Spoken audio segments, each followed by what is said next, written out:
शबरी की आस्था थी जो प्रभु राम उनकी कुटिया पधारे थे।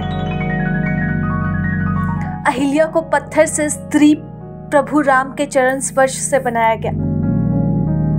अयोध्या में राम मंदिर का निर्माण का संकल्प लेकर पिछले 30 सालों से मौन रहने वाली कर्माटाड़ की 85 साल की सरस्वती अग्रवाल का मौन भी 22 जनवरी को प्रभु श्री राम मंदिर के प्राण प्रतिष्ठा के दिन ही खुलेगा। प्रभु राम के चरणों में इन्होंने जीवन समर्पित कर दिया। घर में कम, अयोध्या में इनका समय अधिक बीतता है। वह लिखकर बताती हैं, मेरा जीवन धन्य हो गया।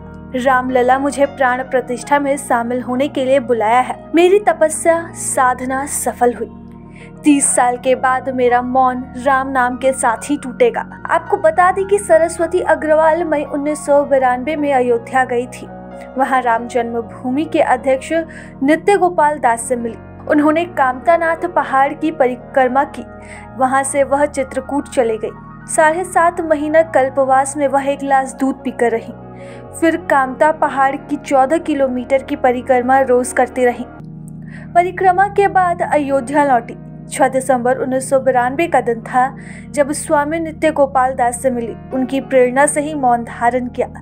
संकल्प लिया कि जिस दिन राम मंदिर की प्राण प्रतिष्ठा होगी उसी दिन उनका यह मौन टूटेगा। नित्य गोपाल दास जी की प्रेरणा से ये बराबर अयोध्या जाती रहती थी और अभी भी जाती है। तो नित्य गोपाल दास जी की प्रेरणा से ये जब वहाँ बाबरी मस्जिद का ध्वंस हुई उस समय ये प्रण ले ली कि जब तक राम लला को हम नहीं देख ले अपने हाथ से इस मंदिर में तब तक मैं मौन व्रत में रहूंगी। और आज तक मौन व्रत में। कितने साल हो गए? करीबन 30 साल हो गए।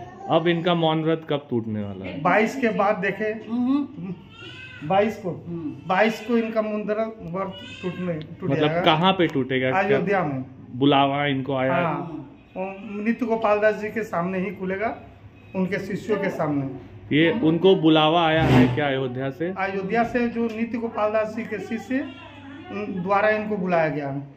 तो ये जाएंगी वहाँ पर? हाँ, ये 8 तारीख को जा रही है और उसके बाद 2 महीना तक वहीं रहेगी। 45 वर्ष पहले ही उनके पति का निधन हो गया था। इनके 8 बच्चे थे, 4 बेटा 4 बेटियां। जब इन्होंने मौन धारण किया तो सभी बच्चों की शादी हो चुकी थी। जब इनके परिवार को इनको मौन धारण करने की जानकारी व संकल्प के विषय में पता चला तो परिवार वालों ने इनका स्वागत व सहयोग किया। ये अपनी बातें इशारे में समझाती थी, नहीं समझ आने पर स्लेट में लिख कर देती थी। अब कॉपी पर लिखकर अपनी बातें कहती हैं। प्रभातखबर.com, विश्वास वही, रफ्तार नहीं।